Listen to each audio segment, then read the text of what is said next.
Telur merupakan produk peternakan yang memberikan sumbangan terbesar bagi tercapainya kecukupan gizi masyarakat. Komposisi telur terdiri dari air sebesar 72,8 hingga 75,6%, protein sebesar 12,8 hingga 13,4% dan lemak sebesar 10,5 hingga 11,8%. Telur tersusun oleh 3 bagian utama, yaitu kulit telur, bagian cairan bening atau albumen, dan bagian cairan yang berwarna kuning atau yolk. Ciri telur ayam ras antara lain berwarna kecoklatan, berukuran lebih besar dan mempunyai cangkang yang teksturnya kasar. Isi telurnya akan berwarna kuning cerah, dan telur ayam ras kadar airnya lebih tinggi sehingga putih telurnya lebih encer. Telur ayam ras juga lebih sering digunakan dalam masakan dibandingkan telur ayam kampung karena harganya yang lebih murah dan lebih mudah ditemui di pasaran. Pada identifikasi telur kali ini, kelompok kami menggunakan 2 butir telur ayam ras yang diperoleh dari warung terdekat. Masing-masing telur kami beri kode A dan B. Untuk pengukuran telur secara fisik tidak dapat dilakukan secara maksimal karena keterbatasan alat yang dimiliki, sehingga kelompok kami menggunakan rata-rata dari telur ayam ras pada umumnya. Bagian-bagian pada telur terdiri dari yang pertama, ada cangkang telur yang berfungsi sebagai pelindung utama telur yang memiliki pori-pori untuk keluar masuknya udara. Rongga udara tersebut berfungsi sebagai sumber oksigen bagi embrio. Yang kedua, terdapat keping germinal.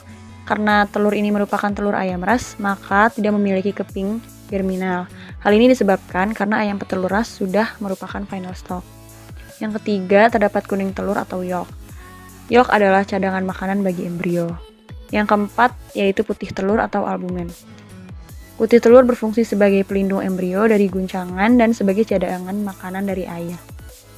Yang kelima, yaitu kalaza atau tali kuning telur. Kalaza berfungsi untuk menahan kuning telur agar tetap pada tempatnya dan menjaga embrio agar tetap berada di bagian atas kuning telur. Secara kasat mata, kalaza tidak terlihat secara langsung. Kualitas telur. Pada telur yang kelompok kami amati, yaitu telur A dan B, memiliki penampakan yang hampir sama. Bersih, berwarna coklat tua, halus, dan berpori rapat. Namun untuk kekebalan kerabang, telur A lebih tepat daripada telur B. Yang kedua, rongga udara telur A lebih rendah daripada rongga udara telur B. Yang ketiga, pada telur A saat dipecahkan kuning telur langsung pecah dan tidak utuh. Sedangkan pada telur B saat dipecahkan masih utuh bulat. Kemudian yang keempat, pada identifikasi yang dilakukan, kondisi kedua butir telur yang kita pecahkan sudah encer.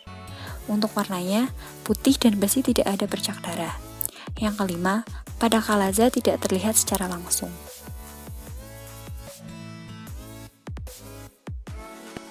Penentuan umur telur.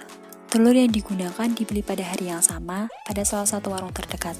Diperkirakan kedua telur memiliki umur yang sama. Jika dilihat selama pengamatan, kelompok kami menyimpulkan bahwa umur telur sudah lebih dari 2 minggu dan telah memasuki minggu ketiga. Pada kuning telur terlihat jelas bahwa telur A sudah tidak utuh lagi saat dipecahkan. Hal ini menjadi salah satu pendugaan umur telur yang sudah lama. Sedangkan pada telur B, meskipun kuningnya sudah utuh, namun bagian atasnya sudah mendatar. Hal ini juga mengindikasi umur telur yang sudah lama.